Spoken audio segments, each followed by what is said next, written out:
Clock, so we're going to get started. Pat, will you do the roll call, please? Ellen Anderson. Here. Scott Hardeman. Here. Bruce Horn. Here. Monica Hassel. Here. Mary Kay Jacobson. Here. Greg Jones. Here. Barb Starr. Here. Mr. Chairman, we have 7 board members present before we do have a quorum. Okay, I need a motion to approve the minutes for the April board meeting. I move that we accept the minutes for the April board meeting. Oh, I'm sorry, yeah, I will do that. All, second? Second. All those in favor? Aye. All those opposed? We forgot the Pledge of Allegiance, that's my fault. Please stand. I pledge allegiance to the flag of the United States of America and to the republic for which it stands, one nation, under God, indivisible, with liberty and justice for all.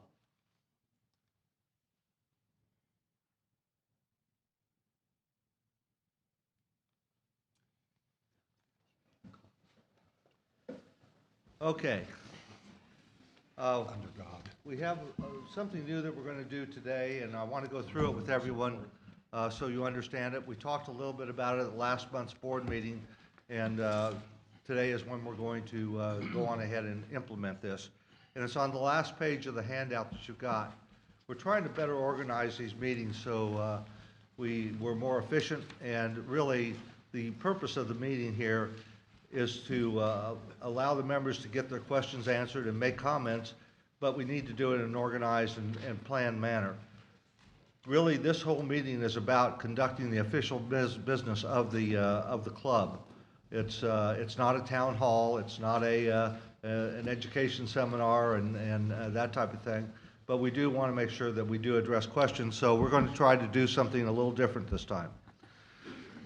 And I want to make this clear, and I'll help people through it as we go through it today and probably next month as well, because this is, I understand, a difference from what we've been doing.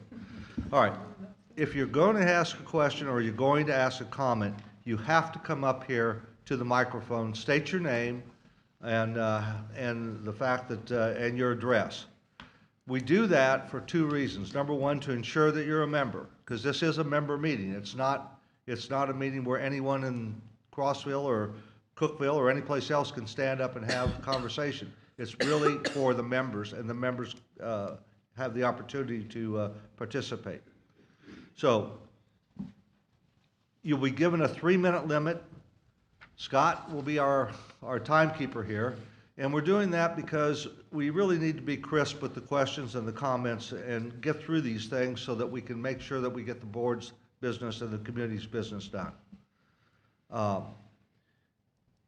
And if you go to the 3-minute hold, then you will be asked to stop and sit down wherever you are. So make sure if you're going to come up, you've thought through what it is you want to say and get your comment or your question out.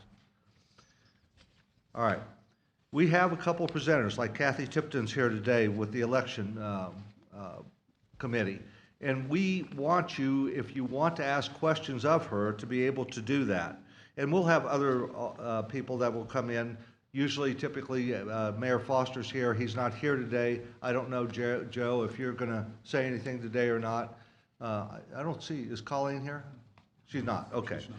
But we always invite our commissioners and our mayor to make some statements if they want. You're allowed to please ask them questions, or if you've got some concerns, this is the time to raise them with them. Then after we get through that part of it, and we get through this, starting with the president's report, that's when it's going to change a little bit, because now we're going to get into having comments at the very, very beginning. You'll see it on your agenda. It's right there. Questions on agenda items. Yeah, right on the 4th point. Members' questions on agenda items. You can get up and ask your questions about anything that's coming up on the agenda. If, in fact, we have financial agenda items and we don't have them today, you'll be able to ask questions about those particular things at the time that we're discussing it, so you can get your question or comment in before a vote's taken by the board. And then we're going to go through all of that, and then at the end, there will be another opportunity for you to make statements or to ask questions. All of these are going to be timed by 3 minutes. So you're going to get a couple 3-minute opportunities here, but that's going to be held to pretty closely, okay? So let's make sure that everybody is working together here. We're not trying to stifle conversation or anything like that. That's not the purpose of it. But we've had times when we've gone on and on and on. And what's starting to happen is, especially we see it more on the people that are actually on the YouTube, they're starting to drop off. Right. Because it's going a lot longer and it's into areas they're not interested in, yet they have some concerns about what's on the agenda. So we're going to try to be more efficient with this, and that's the whole purpose of this, so we can get through the meeting and make sure we get all the business done. All right. With that in mind, Also, if something can't be, question be. oh, yeah, deferred, yeah, that's the other thing too. If we can't answer the question, what we're going to do is we're going to take that and we will post it within 5 days, 5 business days on the member website. And we are encouraging, and we mean this sincerely, and we don't get much of it. We usually get it in here, but if you have questions, ask. There's a email that's on the paper here, and please send your questions in. A lot of times it takes time to put all the answers together, and we want to give you the right answer, not just an answer. So please, if you got questions, please try to send them in. We'll get them to the appropriate person. If we can get them ready, we'll try to answer some of those even during the meeting. If not, then they'll go on the website within the 5 business days. So please use that as an opportunity, all right? All right, with that in mind, are there any member questions or comments about the agenda? Come on up.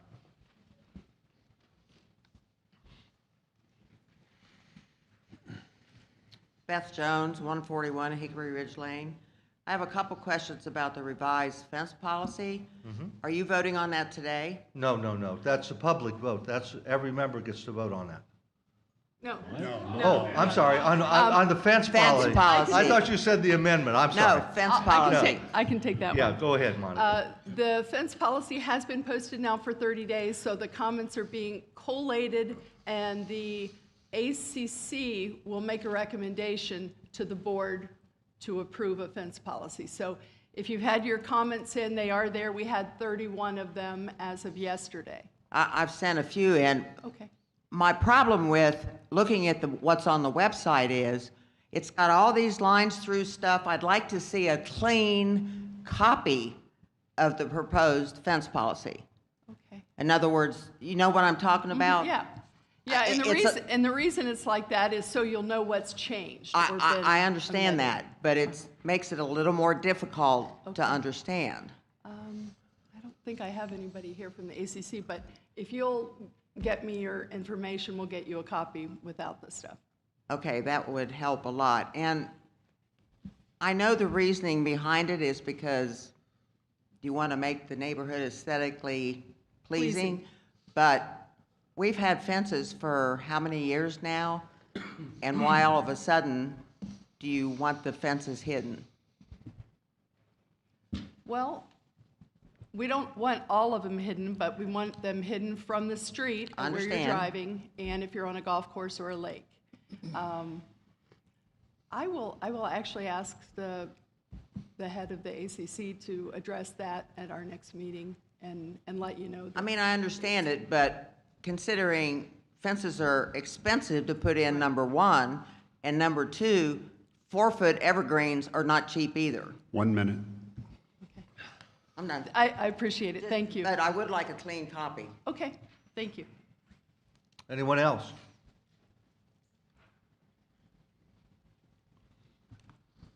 Tom Ratcliffe, 157 Devonshire Drive.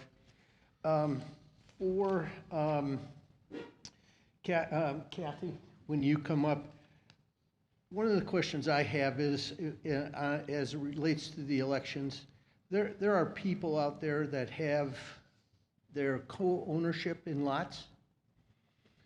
And how do we decide who gets the ballot? Thank you. Okay. Any other member questions before we get into the agenda?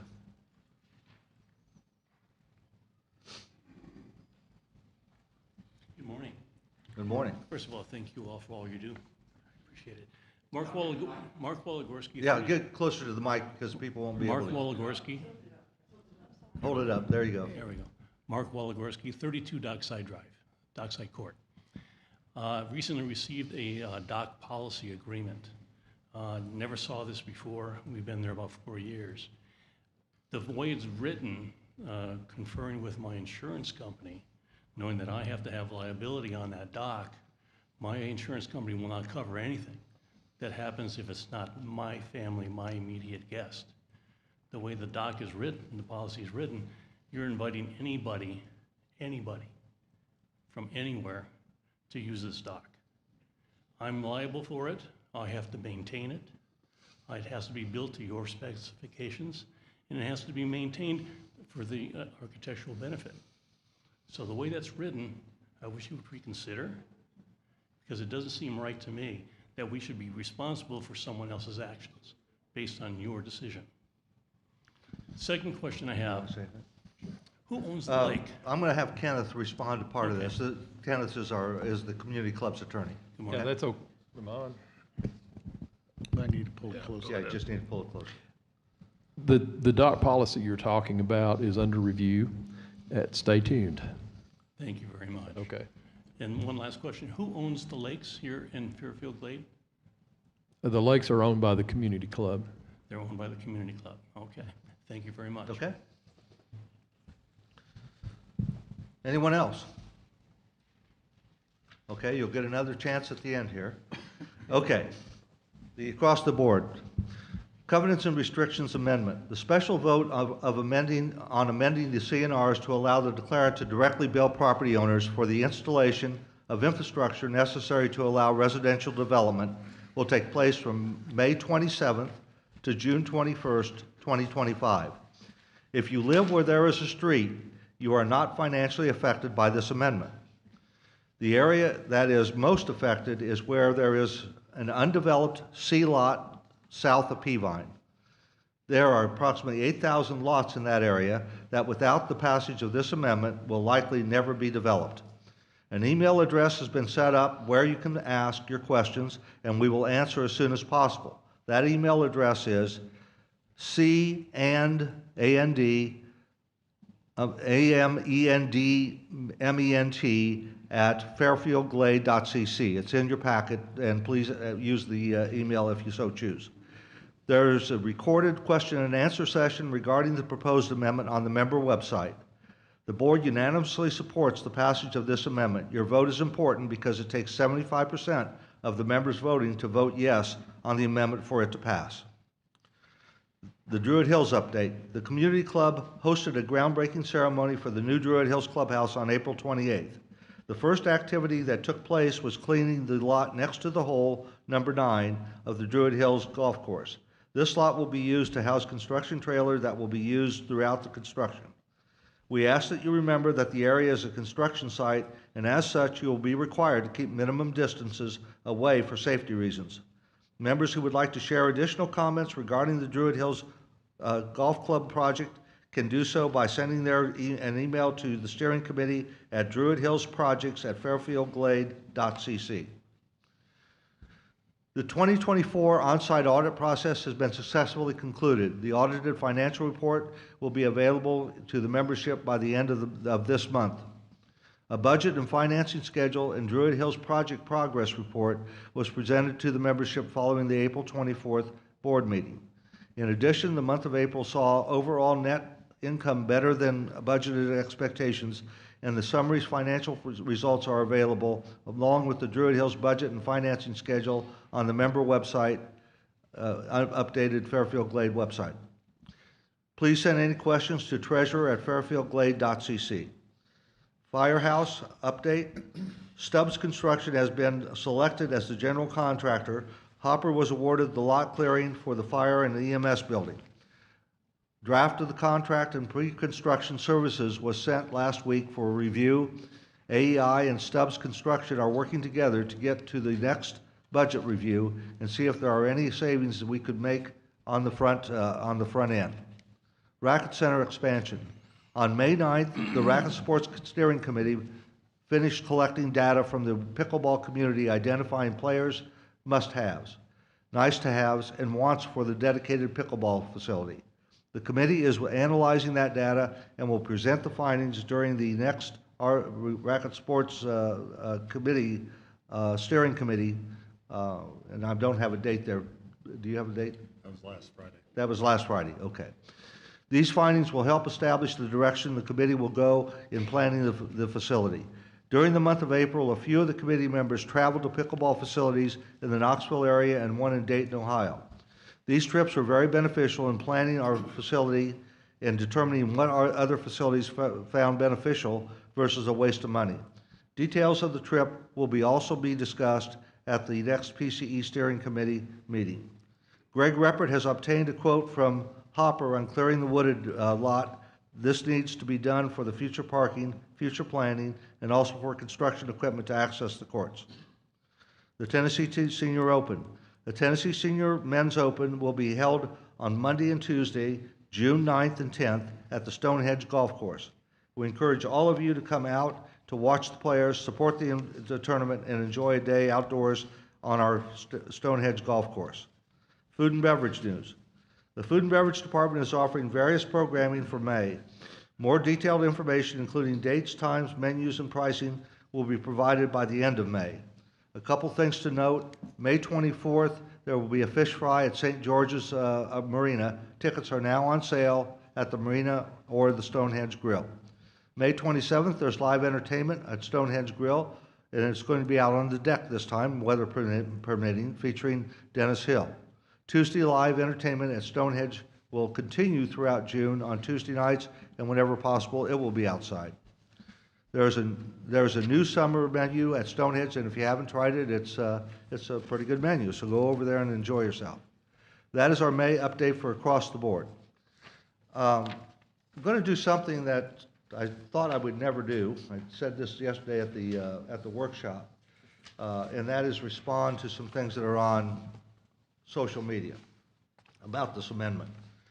And there's one guy in here, and he gives me a quote all the time, and he says, people are entitled to their opinion, but you're not entitled to your own set of facts.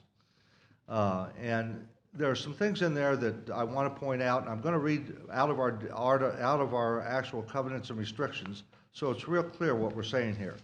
The first area I would say that's important for people to understand is what is a declarant? And that's in Article 1, Section 13. And I'm going to read just part of this for you. Declarant shall mean Fairfield Glade Communities, Inc. or its successor. Tom is the successor to Fairfield Communities, Inc.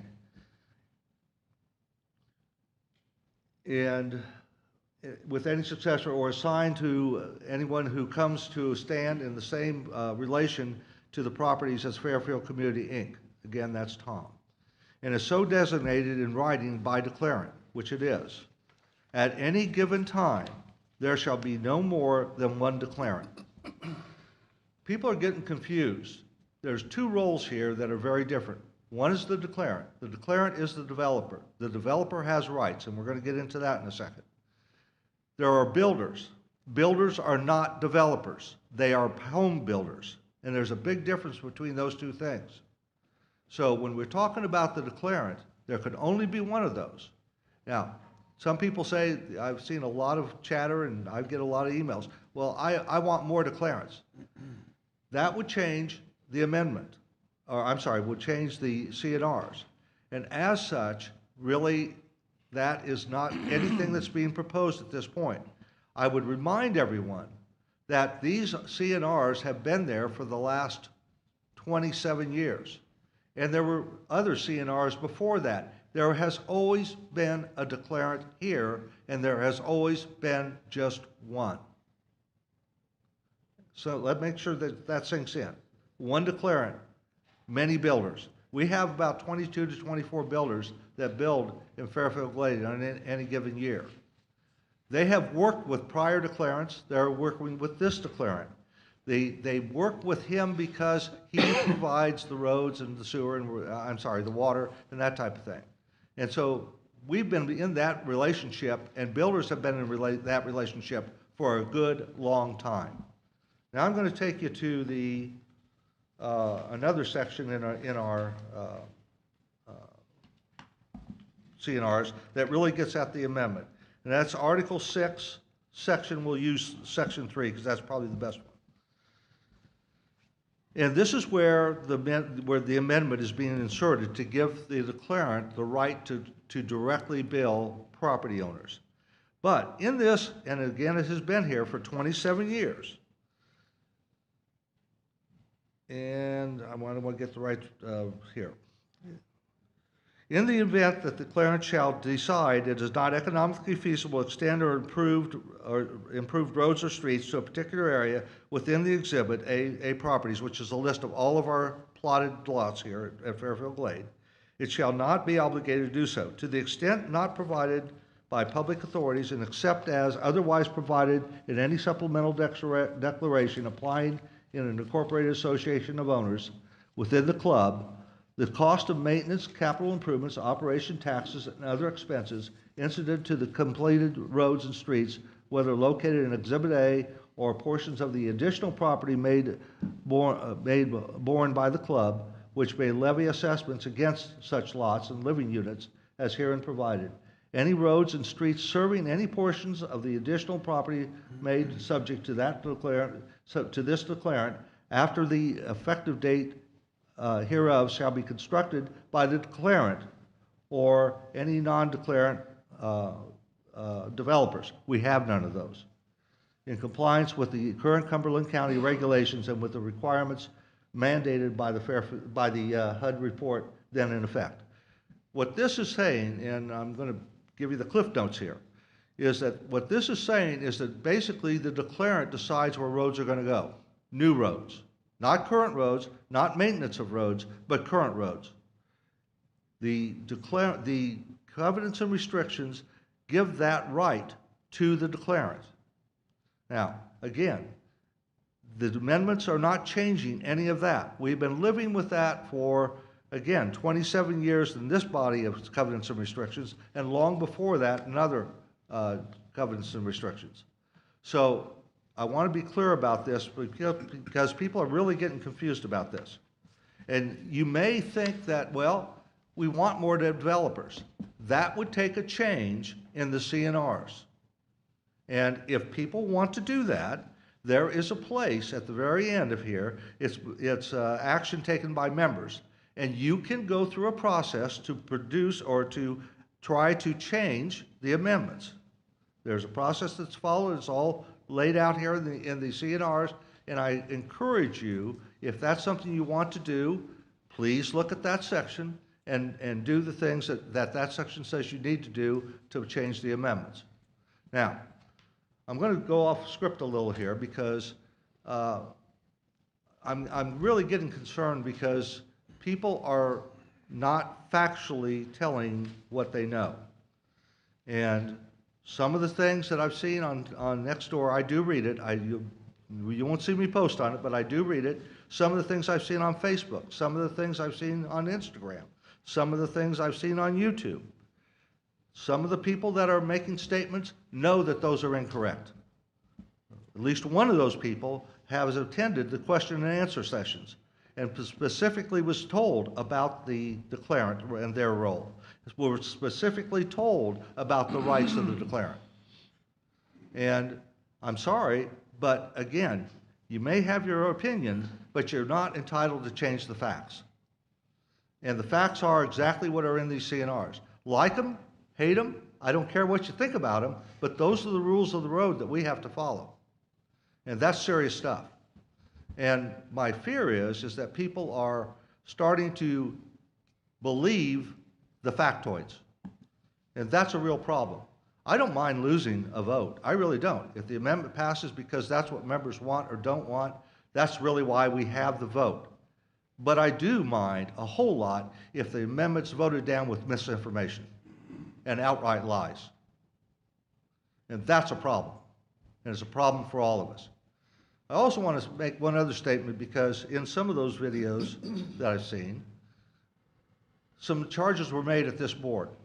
And I take that very seriously, and I know board members do too. There were charges that the board is having secret meetings. There are charges that we are hiding things. There's charges of that we're outright lying to the membership. I'm going to tell you right now, I take that personally, and I will speak for myself, but I think I reflect the feelings of the board. I have never been in a meeting where this board didn't look at the overall good of Fairfield Glade. That is our charge. We are elected by you, and a couple are appointed, but every time we sit down, our major thing that we do is we have to look at the best interest of Fairfield Glade. Not our best interest, not the declarant's best interest, not the timeshare's best interest, but the Fairfield Glade Community Club's best interest. And we take that charge pretty seriously. And I do not know of any conversation that I've had with this board or prior boards that I've been on that has not taken that into account. And I can honestly sit here and tell you that people here are not getting any individual kickbacks or any kind of benefit that we're getting that you don't get. The 5 of us that are at large, and I'm separating the two because there are at-large members here as opposed to the timeshare and the declarant. The at-large members are voted in by you, and we look at our best interest. We are homeowners. We are property owners. We're not going to do things that we think are going to be detrimental not only to the whole club, but even to ourselves. And I'm really a little concerned that that keeps coming up in some of these things that I'm seeing on Nextdoor and on email, I'm sorry, not emails, but Social media. videos and that type of thing. So I'll get off my high horse now, but I felt that that needed to get out here because you're about ready to go into a vote next week. And please, do your homework, look at the facts, look at the Q&As that have been put on the member site, read the documents that we've sent out over and over again. If you have questions, please ask them. I don't think there's one question that we haven't at least tried to answer. Now, sometimes the answer had to be, we don't know. But that's a legitimate answer because where we are is we don't have everything planned out on this because you're not going to go through that whole effort until we know that there's an amendment that's been passed. So please take that seriously. If you have questions, these people sitting up here are more than happy to help you with the answers. I'm certainly one of those individuals. I know Bill. We try to get the information out to the SMTs, and if they don't know the answer, they'll get to the right people. Everyone's here to help you make sure you make a good, informed decision. So please make sure you get the information. Thank you. We'll get to comments at the end, Ted. Okay?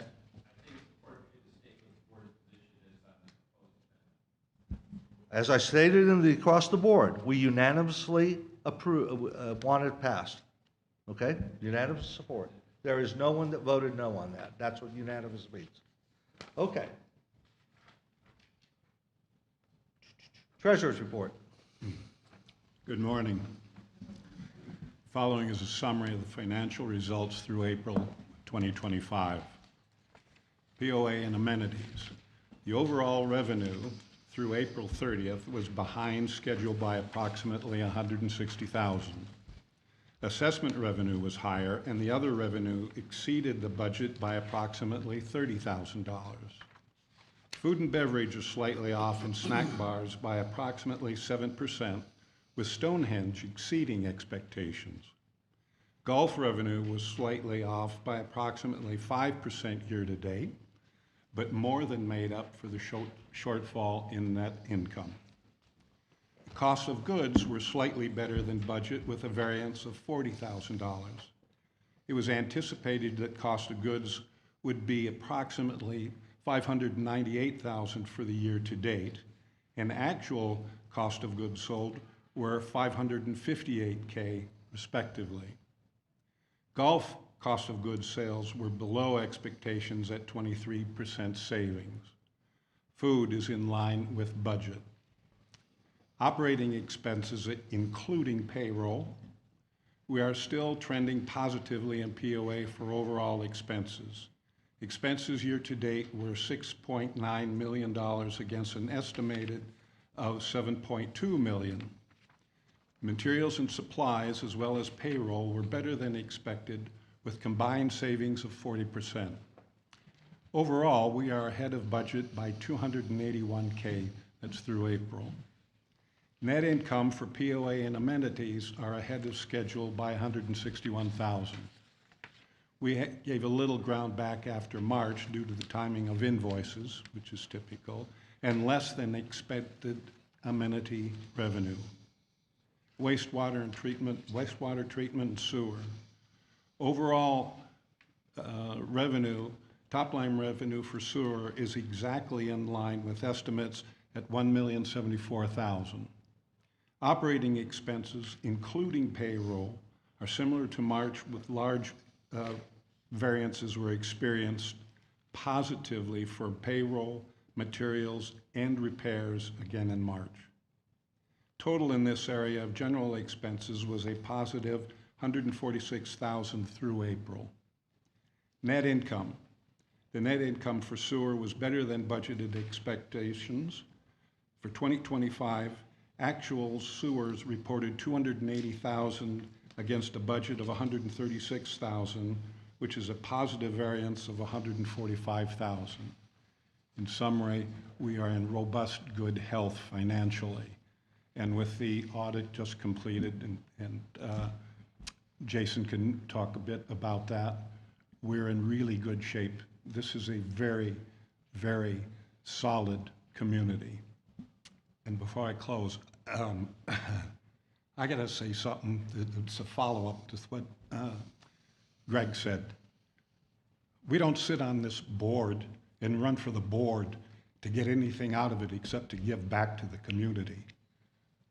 We try very hard to get the information out to the public, to my members and neighbors, because I live here. I've lived here for 20 years. This is not a joke that we're going through. This is for the benefit of the community. We don't get anything out of this except to give back to the community. And we can change, we can have disagreements on opinions and how we feel about things, but we cannot distort facts just to suit your needs for your opinion. We don't do that. We're occasionally wrong, and we will correct them when we find out that we're wrong. But there is nothing but honest effort for this community that we care about. Done. Okay, General Manager's report. Thank you, Greg, and thank all of you for being here this morning, and all of you that are out in YouTube land. I just would like to take an opportunity to expand a little bit more on the status of the various projects we have going on, and specifically with Druid Hills. We are currently being under review by the State Fire Marshal, which is part of the review process and permitting process. We were allowed during that time to continue with the site preparation on the site, which is moving along with Billy Hopper's company. With regards to the site preparation, there will be some blasting taking place in the next couple of days. I have requested 48 hours notice as to when the blasting will occur. It has been surveyed by the inspectors. The area is a designated area that's where it's just solid rock. We knew going in that this was a possibility. It is a cost-saving measure. It does save tremendous amount of dollars in preparing the site for the foundation. So you will get notice in advance. It's controlled. It'll be I think it's two blasts that'll take place. One will occur, and then the next one will be about 20 or 30 minutes later, and then that's it. So I just wanted to make everybody aware of that, and there'll be communication in advance. So if you live in that area and you want to go to Food City or take a break or something, that's up to you, but it's very safe, and it's going to be a loud noise. Once that fire marshal permit is received, which I did get an update yesterday that the fire marshal, which was a good news, there was some dispute about our seating designation and how many seats and what we viewed as the total layout for the dining room. That was confirmed and supported by the state fire marshal we heard yesterday. So We should be getting that release from them, which is, if not today, after the holiday. And then we will move forward. That will go to the county, and they will release the building permit at that time to move forward with the foundation. So we'll keep you posted on that, but that's the status of where we are right now. As to the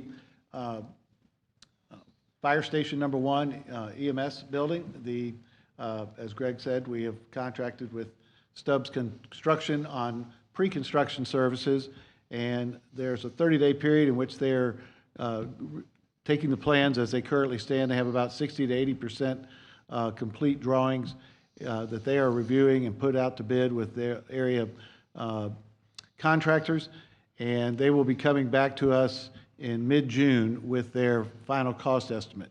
At that time, we'll review it with them. We will see what specifically they were in the various departments of the building, such as electrical, plumbing, HVAC. They will have 3 sub-bids in each of those categories.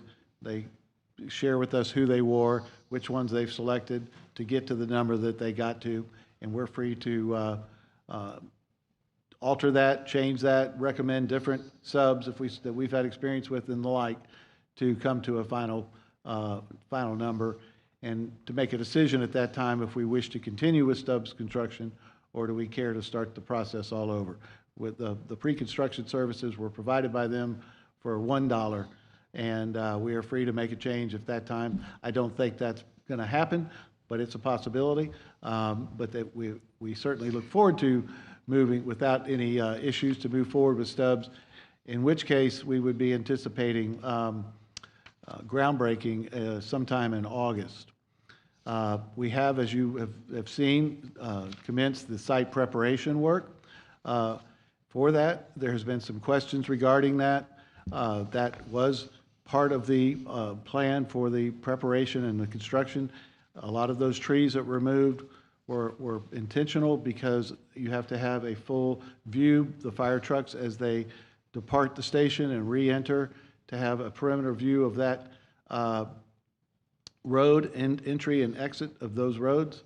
I will say that in full disclosure and honesty, there was some mistakes as far as the timing and the extent of some of that clearing, and that has been addressed, and I don't anticipate that being an issue going forward. But there was a bit of a glitch there that I have addressed. So just wanted to be straightforward with that. I'd also like to take this opportunity to recognize a member of our team, Dan Johnson. Dan is our collection systems supervisor at the wastewater treatment center. And Dan just passed his wastewater operator's certification exam, which gives him his wastewater, he now has his wastewater operator's license. It's a very difficult exam. It's a great achievement for him, and we're very proud of him. We are required to have, at all times, 2 licensed operators on our facility, on our property, the wastewater plant.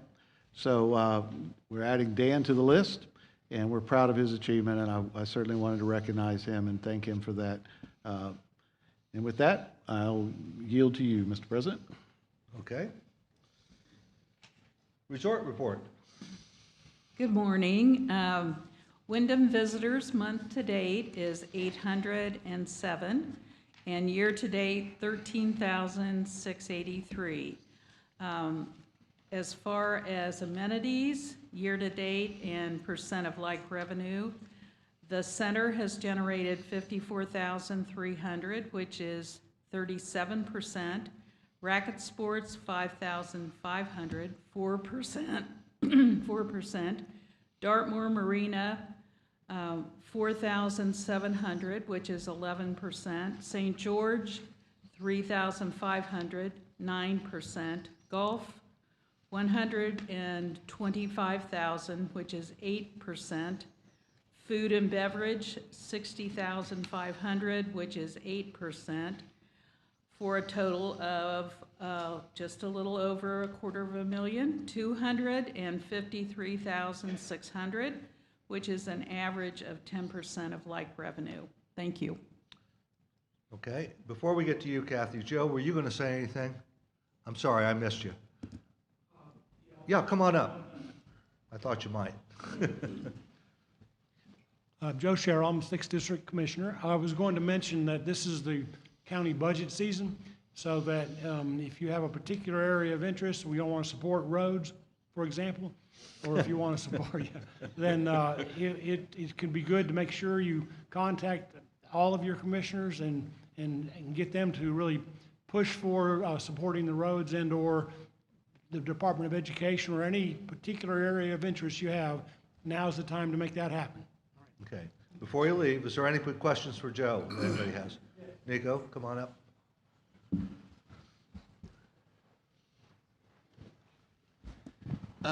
Nico Sergio, 62 Brummel Lane. Could you give us a little information on what it costs to pave like per mile and how much was allocated last year for the Fairfield Glade and something along that line? Thank you.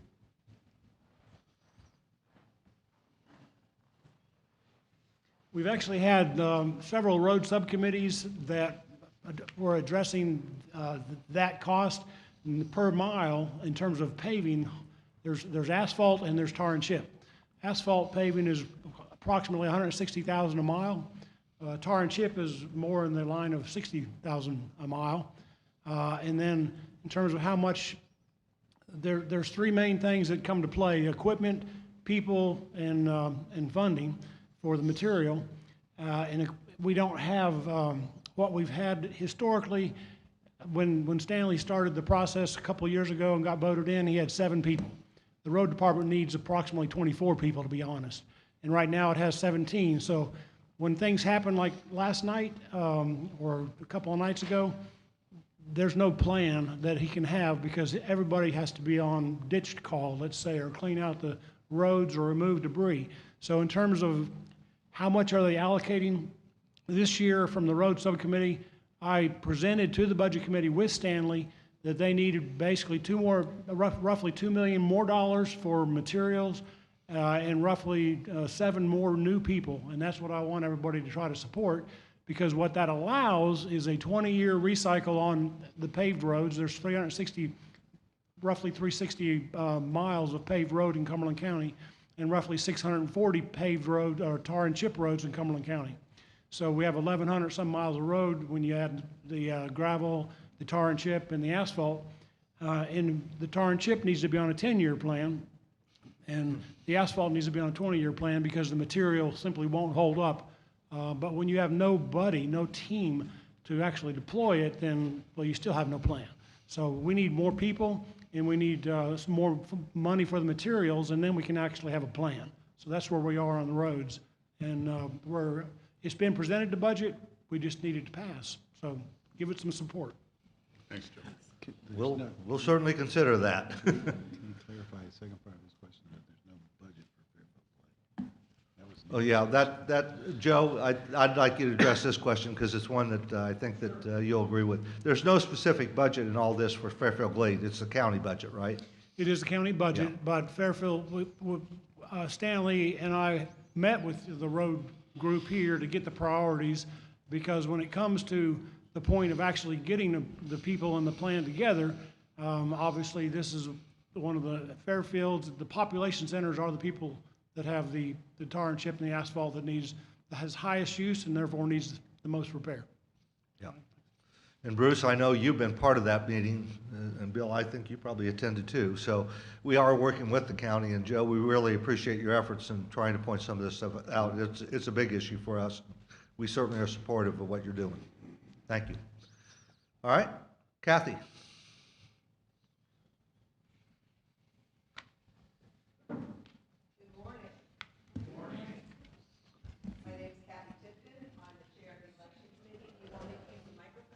Yes, I'm sorry, yeah, because they won't be able to hear you over at, on the TV, I'm sorry.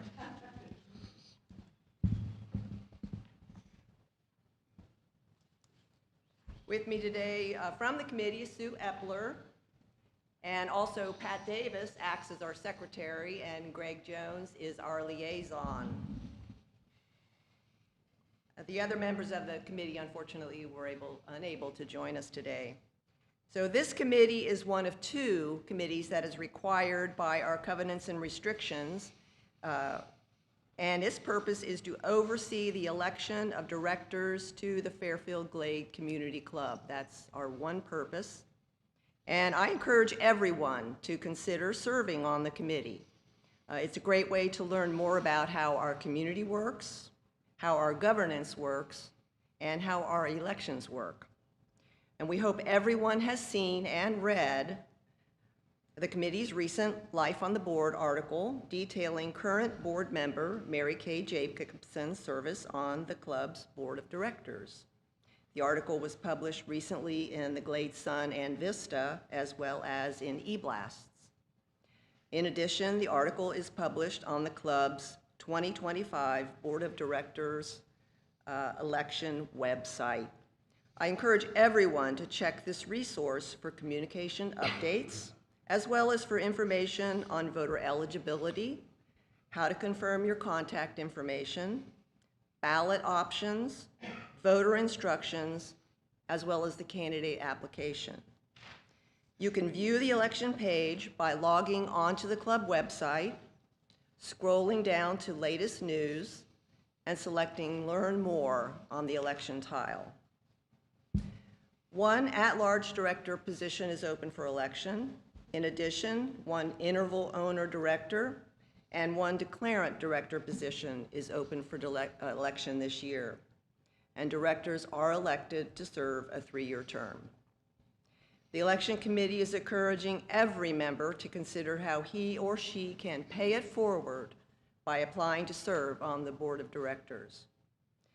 The committee considers the election cycle in 3 parts. And I talked about this last year, and I like to repeat myself because I think we learn by repeating ourselves. And first is the application period, which is what we are in now. It began Monday, May 12th. It ends noon Wednesday, June 4th. I also don't speak very well extemporaneously, so I always read my notes. Next is learning about the candidates. As soon as the committee is able after June 4th, candidate biographies will be available in publications available to the membership newspapers. It'll also be available via eBlast, and it will be published on the club's election website. Later in June, the election committee will publish the candidates' answers to the committee's questions that we believe are intended to broaden your knowledge of the candidates. These questions and answers will be available via eBlast and also published on the club's election website. Thursday, July 31st, here at the center, the election committee will host the candidates at Meet the Candidates Night. We hope everyone will join the committee to learn more about the candidates as they respond to questions submitted by you, members of the community. Attendees will have an opportunity to ask questions and talk directly with the candidates. And this event will be live streamed. Next, voting matters. Voting via electronic ballot begins Monday, August 11th, and ends Friday, September 5th at 11:59 p.m. Be sure to watch for your ballot via email and contact the administrative office if you do not receive your electronic ballot.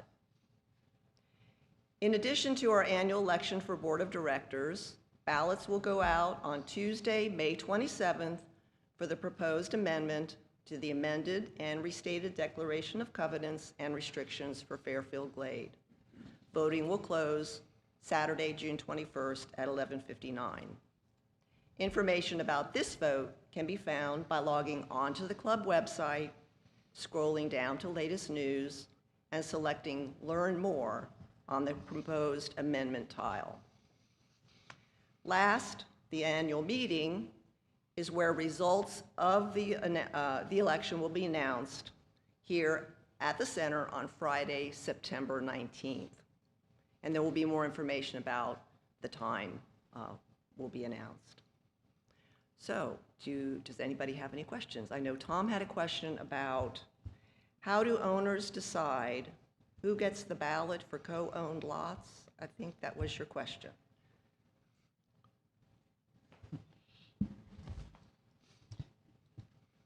Question is, how does, it's not the owners, how does whoever administers the ballots, Member records. member records, how do they decide who gets the ballot when the property is co-owned?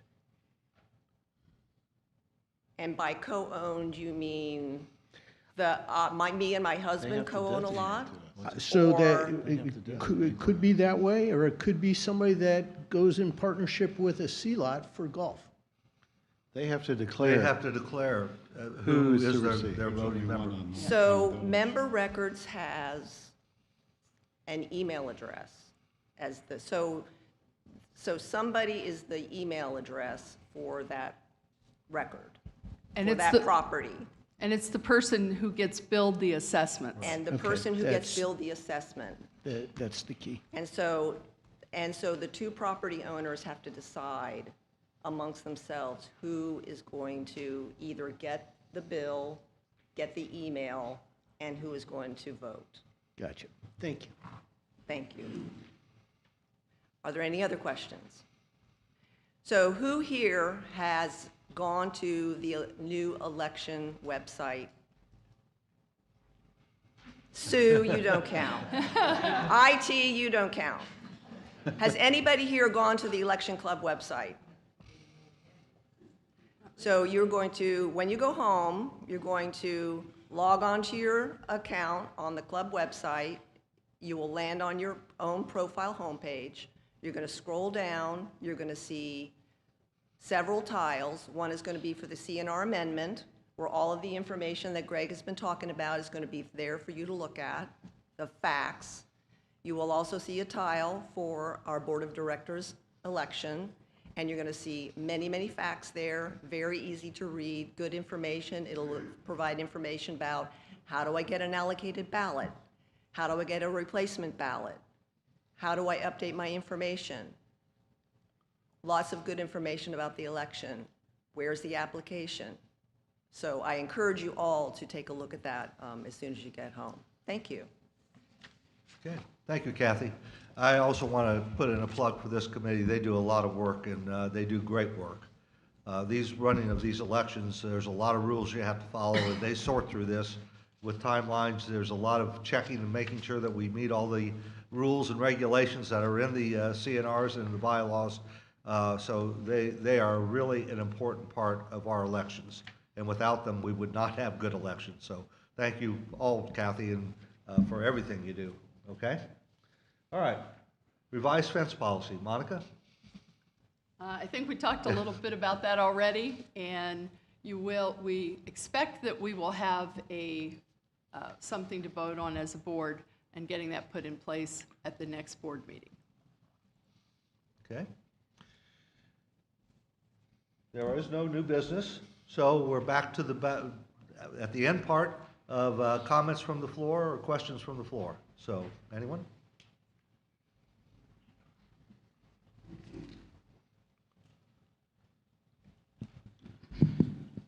Ted Landers, 22 Amesbury Court. I have several things. First, I want to thank the police chief and the police department for their assistance last month. We had a very successful wine tasting where a winery from California came out, and we had 92 very interested members taste the wine and purchase wine. And the event went very smoothly, and the communication with the police department was fantastic. So just want to say thank you to them. Have a question about the Fairfield Glade signage.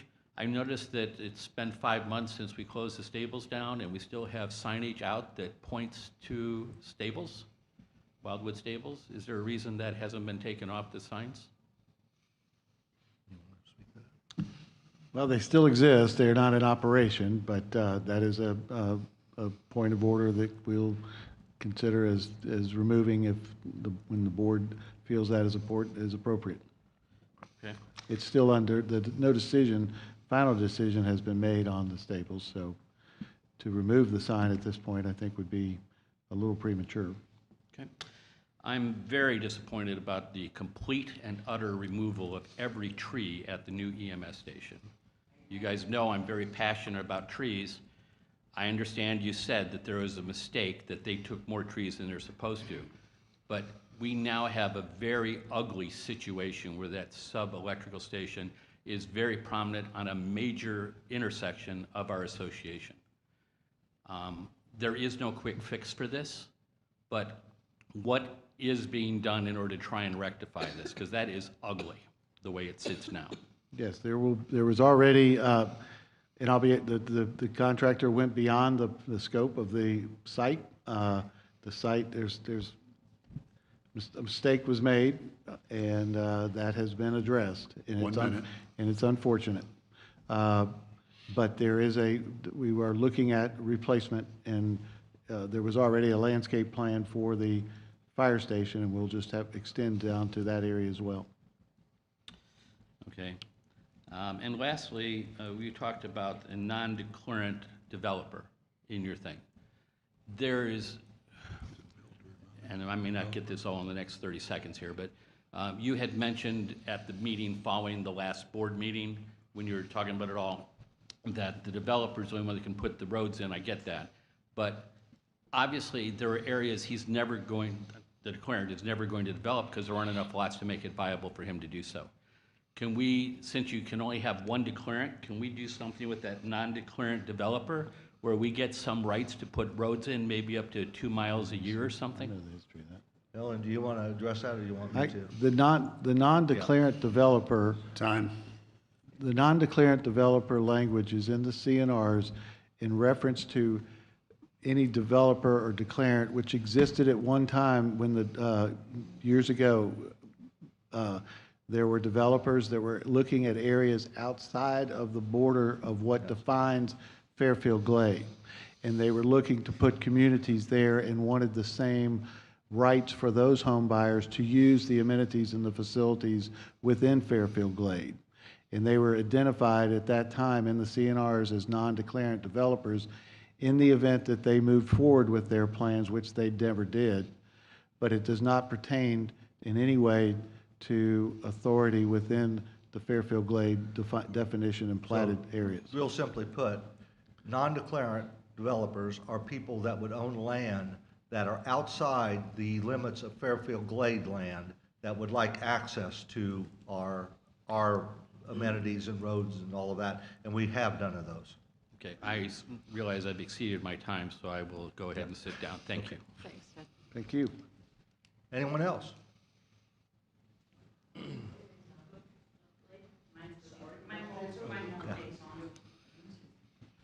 Sue Taylor, 145 Meadowview. First of all, get off next door. It's going to drive you nuts.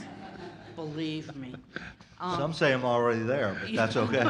Short drive. It's not a long drive. Yeah, it's just a short drive for me. I have two questions. Last year, you guys sprayed the lakes to get rid of the green slime. Are you going to be doing that again this year, and if so, when? And the second thing is, God forbid we have a major fire or anything like California. Do we have a mass evacuation plan? Well, we got two people that can address that. Both of those questions. Do the slime first, will you? Yeah. Yeah. Slime The first. slime before the fire. The slime evacuation first. Yeah, the lakes are scheduled to be treated next Thursday. Five of them. So, for those of you that don't know, that's Bruce Evans, who's the Director of Public Works. So there was a bit confusion yesterday. So to clarify, is it all the lakes or just of sections? Just 5 lakes are going to be 5 done. lakes, right. So an invasive aquatic plant survey was performed by our lakes consultant. And based on that survey that he did, he came up with a plan to treat 5 lakes next Thursday. Which lakes?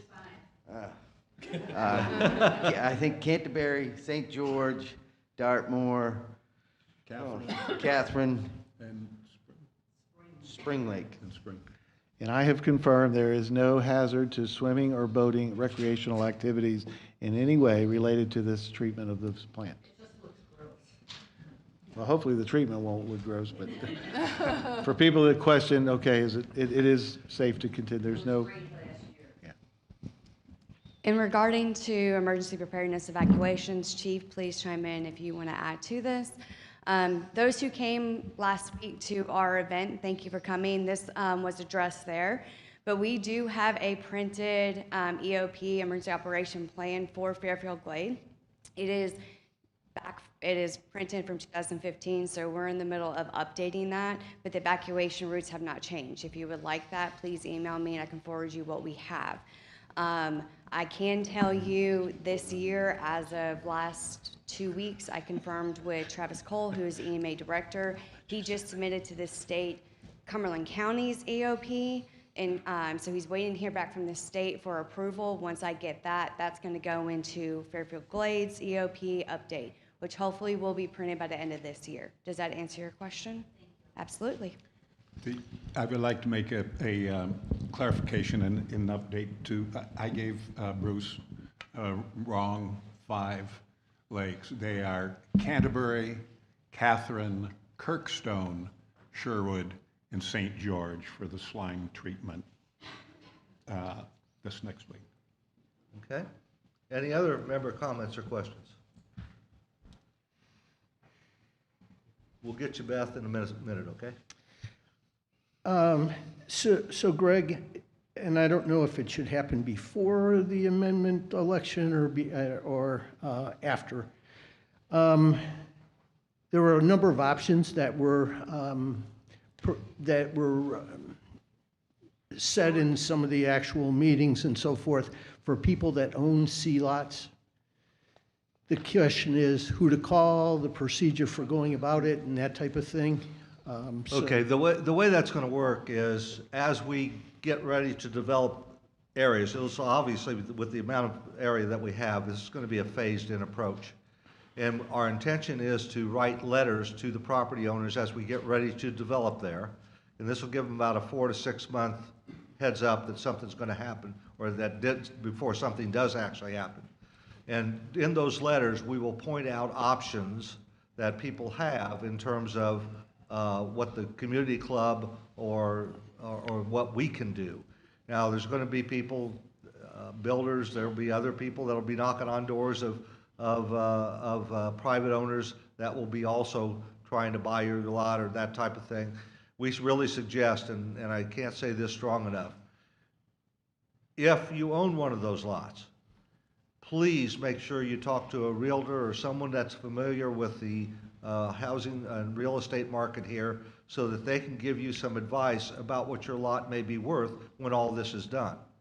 What we're trying to avoid is people getting down and buying lots for very low prices when the infrastructure goes in, those lots will be worth more. So we encourage you, if you do own lots down there, please get with somebody that understands the market and talk to them. If you want to talk about what options we have available from Fairfield Glade Community Club, you can come to the Admin 1 building and we'll get you hooked up with the right people, and you can do that. I'm not sure how this is working, but okay. Greg, you mentioned that we only have one declarant per our CNRs, and you mentioned there's a process for changing. What you didn't mention, and I'm not sure if it applies to this CNR related to the declarant, but there are some of the CNRs that if there's a proposed change, the declarant has to approve. Yes. Is that one of them? Well, no, he doesn't have to approve. He's got the right to veto. Veto, sorry. So I don't know if that applies. That's in the CNRs, and it'll take me a minute to look it up. As you're going through that, let me just make my other thing in my 3 minutes, and that would be a request as the ballots come out for the new elections that the declarant and the interim directors, the vote I'm asking is not just a yes, but a yes or no. Okay, the section that Tom's talking about is Article 14, Section 4, and A, B, and C there gives the rights that the declarant has. And typically what it really means if and I'll give you the cliff notes on it as you can read it yourself, but the cliff notes are that if it takes away authority or power or rights of the declarant can veto it. And that's in the CNRs. Okay? Any other? Yeah. I'm sorry. Yeah, I can't hear you, Kathy. Did you answer his question? Is the vote on the amendment yes or no? Oh, you come on up here. Up. At the mic. She's asking you, What? is the vote on the amendment yes or no? I'm Kathy Tipton, 348 Sneed. I think Tom asked, is the vote on the amendment yes or no? He asked that it be yes or no. Is that what you asked? I think he's asking for them to declare their. Clarify your question then. Let's see if we can get you the right answer. Thank you. On the director, on the election that's coming Yeah, up so for those directors, the interim director and the declarant director, can the vote be a yes or no?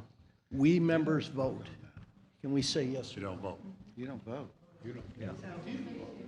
So on the election for the directors to the board, for the board of directors, you vote, if you want to vote for the person on your ballot, you vote for the person. If you Now- don't vote, you don't vote. Now, the declarant and the timeshares are different. They are, Tom. They're different. Well, we're talking about the ballot. So You- when you receive yeah, your I ballot, understand. you You'll see it either on the check it ballot. or you don't check it. Typically, we only get one nominee from the declarant and the timeshares. For the at-large seats, anyone who wants to run can go in and fill out a form. So, by definition then, if there's only one person running for those seats, they are elected. I'm sorry, that's, okay. Any other questions? Yeah.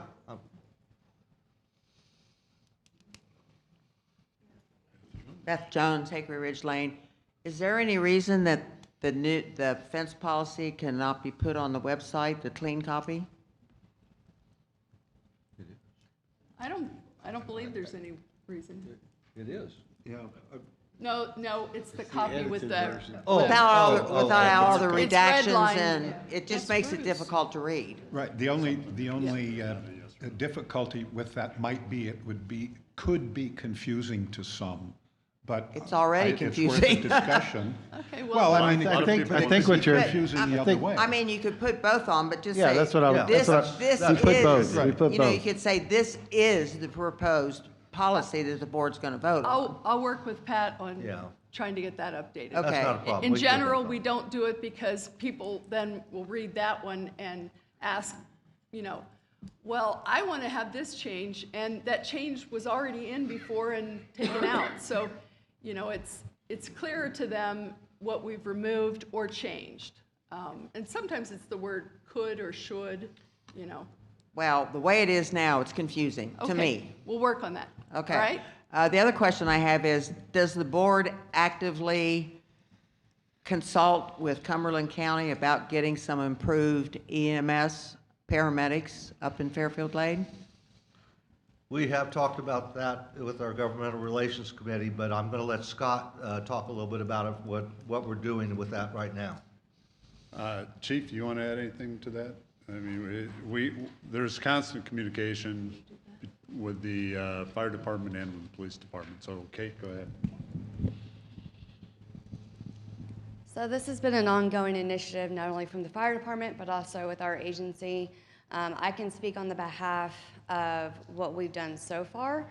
Myself and also representatives with the fire department have met with county stakeholders. I know myself, I've met with the mayor, I've met multiple times with the director of EMS. We have also met with Blount County Sheriff's Office team because they currently have an EMR program that's been in effect since 2018. So for police department, we currently have a policy in place, and we have a plan to start training officers or members of our department as EMRs this summer. We are just pending on that training date. So hopefully by the end of 2025, we should have a program up and running. So that's for on the police department side, which we have been working with the fire department. Their progress in this, I'm not sure, but we're still waiting for an MOU with the county as well. for our agency. So you're saying that it's not going to be any better for at least till the end of the year? So, ma'am, I think her question is about EMS. EMS? Not EMR. okay, well, again, it's I can't speak for EMS, ma'am, because that's its own entity. I can state that our department, along with the fire department, if they call for assistance, so I can state on the way over here, they called for our assistance. We assist EMS when needed. Again, any actions or services from EMS, that's going to have to go to their director. But we do work in mutual aid consistently, and they are, they're staffing and they're busy as call service just as much as we are and the fire department. What exactly, I don't know exactly what your question is. Some weeks ago, I had to call 911. Some of you've heard this. A couple weeks ago, I had to call 911 for my husband. It wasn't it's something that had to be dealt with by the paramedics. They came from Crab Orchard. They were wonderful. They took 15 minutes, which was fine for his condition. However, that's not fine for a stroke or a heart attack or gunshot or whatever. So you're talking about priority calls. So dispatch has protocols, just like we have protocols, just like fire department has protocols. So when that call comes in, it is a job of the dispatcher to prioritize that. Of course, if there are life-threatening measures, whether it's injury to stroke to heart attack, they make that a priority one. And they will notify first responders. So in Fairfield Glade, they'll notify the fire department and also the police department, and we will respond. So I know for our agency, all of our officers have IFAKs, which are individual first aid kits that have tourniquets to splints to chest sucking wound patches, and then we also have AEDs in our vehicles. So if it's prioritized, we will be dispatched, but again, that relies back on dispatch's protocols and them actually giving us the call. I wish I can help you more, ma'am, but again, I don't think anybody can.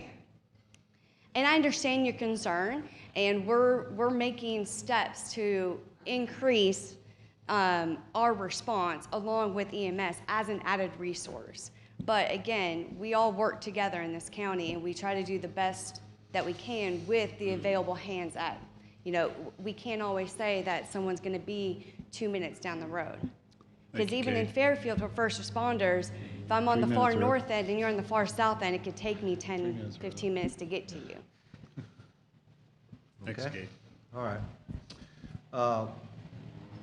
Before we get out of, okay, I'm sorry, Nico.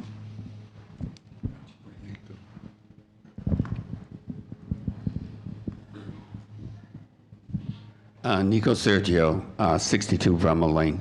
I want to get back to Tom and Kathy's conversation. So when the ballot is sent out, is there going to be 3 separate voting? So there will be an at-large open position. So there may be 4 or 5 candidates there. And I assume there's going to be a checkbox. Now, for the declarant, there may be only one.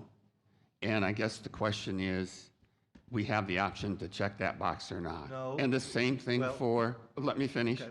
for the interval owner position, there could be more than one, but is that going to be on the ballot? Just like still our confusing. at-large elections, if there's only one person running for one seat, they're declared the winner, okay? So it's real clear. If there's only one declarant and one timeshare person that's on that's been nominated, and there's a process that they're nominated, then there's no vote. They're declared the winner. That's the same thing that's true for at-large. So then on the ballot, in most cases, there's only going to be one selection at large. They won't even show up on the ballot, because if there's only one person running, they're declared the winner. We don't vote when there's no one running against you. Like last time, Scott and I were running. Mm-hmm. There were 2 seats. There was no vote, because there were 2 candidates for 2 seats. The same is true for the declarant and the timeshare. If there's only one candidate running, they're declared the winner by our rules. Can I try to understand this? Okay, if I'm hearing everyone correctly, I believe you're saying, Ms. Tipp, they are on the ballot. Now, you can, but there, I believe the question was, can there be a box where you check yes or no? I believe the answer to that is no. There, you simply, I guess your no would be not checking the box. But I think it's like with any election, you go into for community, civil election, you don't check yes for Donald Trump or no, you just check the box if that's who you're voting for. So I don't think that there's going to be a compilation of yes versus no votes for the declarant position and for the timeshare position on the board. Does that help? Okay. Time. Thank you. Thank you. Do we get charge time when other people speak? Yeah, I think It's all part of the process. I have a housekeeping, so I'll have a housekeeping recommendation regarding that we'll discuss for the next meeting. And I I just think the wanted, questions you should come up, you should give your questions, and then they'll be written down and you cease. Then the response is not a part of your 3 minutes. That I think is fairer and would be my recommendation to the board. I just wanted to clarify one thing that Greg didn't bring out is this was recommended to us by several people at a meeting a couple months ago. They said it was so much in and out, they didn't have time to watch the whole thing, so they found themselves when somebody was asking a question, going in the other room to do something, and then they come back and they missed it. So what they wanted is more organized question and answer at specific times. So if they're interested in that, they can watch it, and if they're not, they can go do something else until the closing. All right, thank you. Okay. Anyone else? Kathy, did you want to say something? I'm sorry. I just wanted to mention that the interval owner and the declarant director positions only come up every 3 years. So the last time we had this on the ballot was in 2022. So we forget that it does come up every 3 years. And it'll come up again in another 3 years. And they have term limitations And for the interval owner, correct, but not so, for the declarant. And we have had a couple questions about it, so we're going to meet tomorrow and we're going to discuss how to better educate the membership about this particular positions. Thank you. Very good. I do have a question for Kenneth, actually. My term, I understand, is up in September.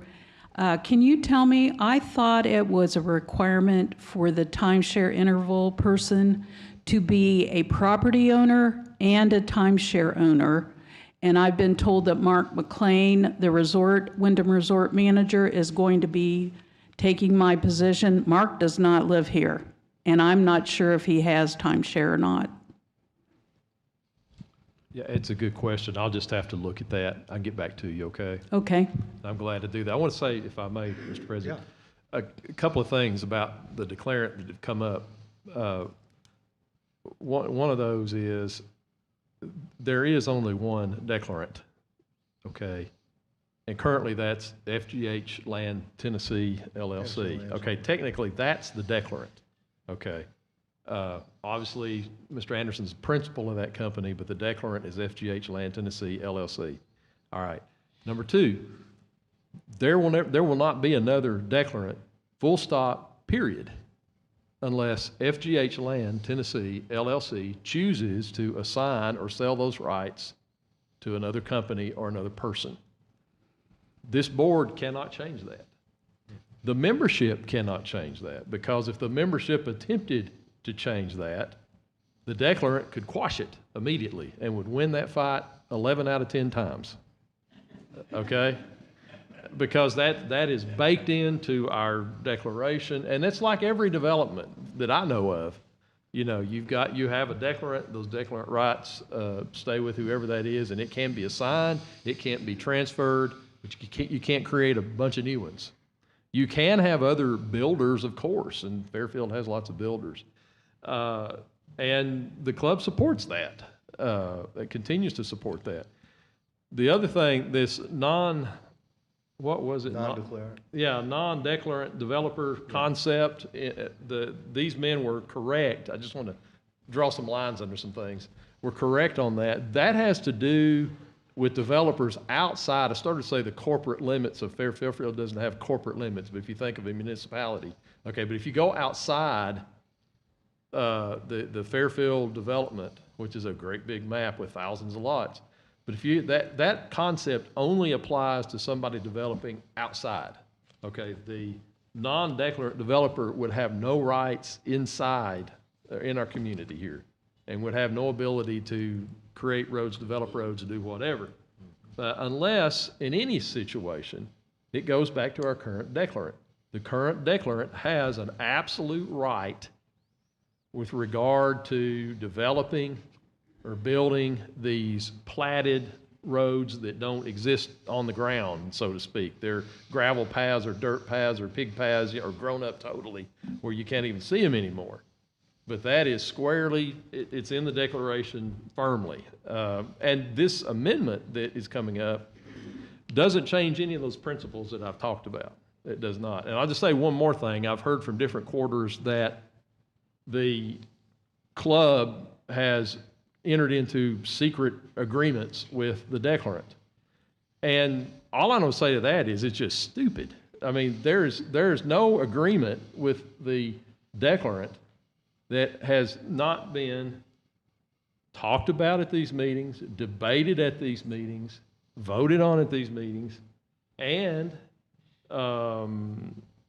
educate or talked about in the sense of getting out education about it, you know, what it is. So there are no conspiracies, and the declarant has tremendous power in this, in our covenants and restrictions, and most declarants do. I know, and Kenneth, yes, sir. The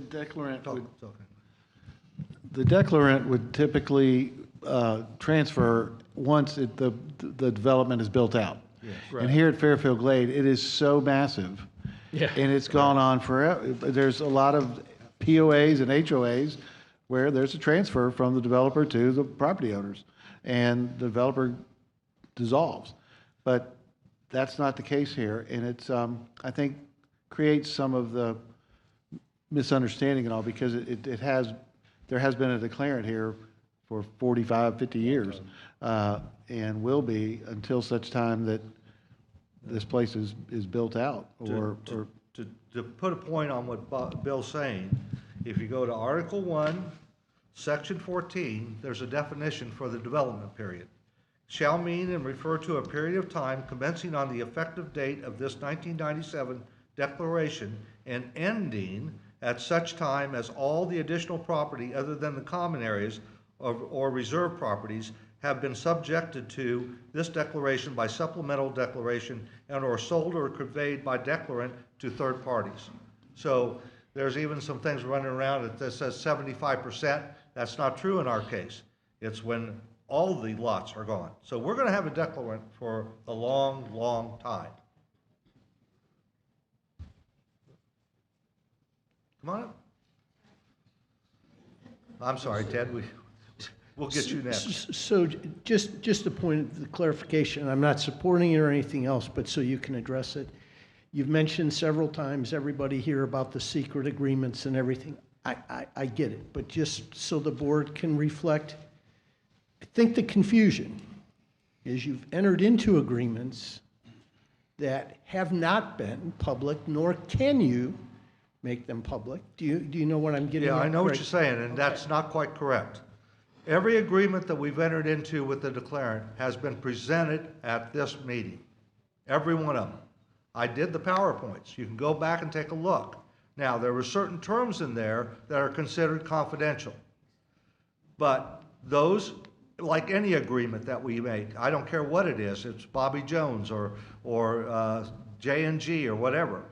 There are certain contractual terms that are in there that people, because they're negotiating and they're going through organizations that are not public.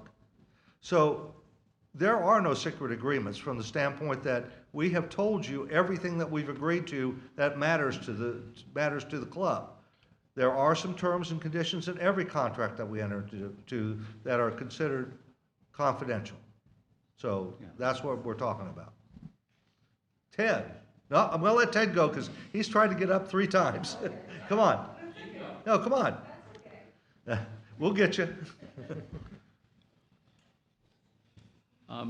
Jason, at the last board meeting, you had talked about being able to move, or had moved, all of our capital reserve money into interest-bearing accounts that had a greater return, and I think that's fantastic, because it was like a $450,000 difference a year in interest earnings. My question is all of the money we have in capital reserves FDIC protected? So the way it works with the bank, I'm going to give you an example. Smart Bank, which has a majority of our deposits, they use what's called a depositor account. So they spread out up to FDIC limits through several banks. So all the monies held at Smart Bank in this example are FDIC insured. Okay, so we had done that with one of the banks where they had bought other banks and they had those charters, and so it was all within that bank, but in different, like, charters of it, so it was all protected. That is what I am referencing, the depositor account. So they take care of spreading it out into several institutions. Thank you, I appreciate that. Yes, 'Cause sir. that's really important to make sure our monies are protected. Yes, sir.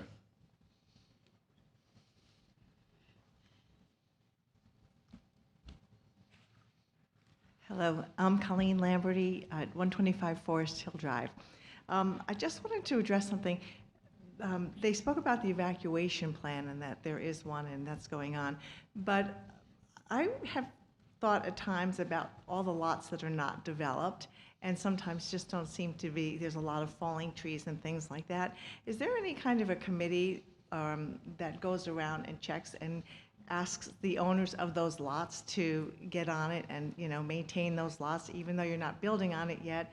It might be, you know, become a fire hazard or something like that. You want to talk about that? You want me to? You can go ahead. Okay. There's a couple things in there that you need to consider. One is a number of undeveloped lots, 883 to be exact. I think it's changed a little bit on the most recent lot report, but those are owned by the county. The county does not do any maintenance on the lots that they own. Now, typically what we do is if we have a tree fall, then we will try to clean it up if it's one of our lots, okay? We try to contact the owner and let them know. We encourage, especially where there's a C lot next to a home, that the homeowner work with the person who owns that lot to talk about what they need to do to take care of those trees. But we don't go around and inspect all of that. That would be, I mean, you see how big Fairfield Glade is. That would be almost an impossible situation for us to go and inspect all of the C lots.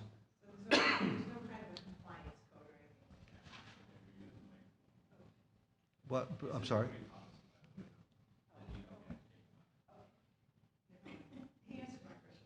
I'm sorry. We didn't hear it. I didn't hear the question. Since I was on the tree subcommittee, I answered your question that the tree policy does not require trees that fall on undeveloped lots to be removed. Right. Either on common property or owners' properties. Okay? Any other questions? Oh. Kurt, you'll be next. Okay, Jean Geib, 14 Doyle Court. My question is to Ellen. Are you aware of any relationship, partnership, agreement that the declarant has with a company by the name of Timbertop Builders? You need to talk in there. No, we don't have a relationship with them at all. All right, thank you. Okay, Kurt. I'm expecting a little marketing here. Good morning, Kirk McLaughlin, Fire Chief. I want to try to answer your question and clarify this EMS situation. The police chief and I have been working for a while to try to address this. the fire department has been working on this for almost 2 years. Everybody recognizes the need to improve the response time.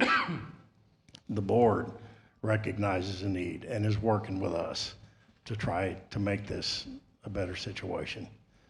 The plan is at whatever point in time we can get trained is to have everyone on the police department and at least 10 to 15, 20 people on the fire department EMR trained to supplement this ambulance response. So it's a work in progress. And the way it is right now, you know, I feel bad for the second person that calls 911 because they're going to have to come from somewhere else. Now, we do have an ambulance that's at the fire station assigned there 24/7. There's also one basic life support ambulance. It's supposed to be 8 to 5 Monday through Friday. But when they're short-staffed, that one's not there. But they're trying to address the problem. We're trying to address the problem. The police chief is trying to address the problem, and everybody recognizes the need. And we're working on it, believe me. Okay. There have been a lot of statements about EMS, EMR, EMT, medic, and I'm confused. Could you explain what the difference is? Help us out a little bit. Thank you. EMS is an umbrella. Emergency medical services is the services that are provided. An EMT is a level of certification, and an EMR, emergency medical response, is a level. You've got EMRs, EMTs, and paramedics. Paramedics are the highest level of training, and then EMTs, well, advanced EMTs, EMTs, and EMR. EMR is a 56-hour course in first aid, and then EMTs are 200 and some hours, and it just, the training goes up from there. I believe all of Kate's police officers are trained in tactical first aid. So the hope is when this program is up and running and you call 911, if there's not an ambulance there, you're going to get 2 police officers and 2 firefighters. The sooner you get your hands on a patient, the better chance they have. And that's what we're working on. Okay. Any other comments, questions? Then I'm going to do the marketing for you, Kirk. There's a pancake breakfast this Saturday here at the center. Oh, yeah. And it starts, I believe, at 6, correct? And it goes to 11. And I always get the last time because I'm not going to be up at 6. So, but everyone is invited to come. It's a great opportunity to raise funds for the fire department. The cost is $8, and they do take other donations, I believe. So remember that that's happening Saturday morning. Any other board member comments? Hearing none? Do I have a motion? Motion to adjourn. Second. All those in favor? Aye. Opposed? Thank you. Thank you all for coming.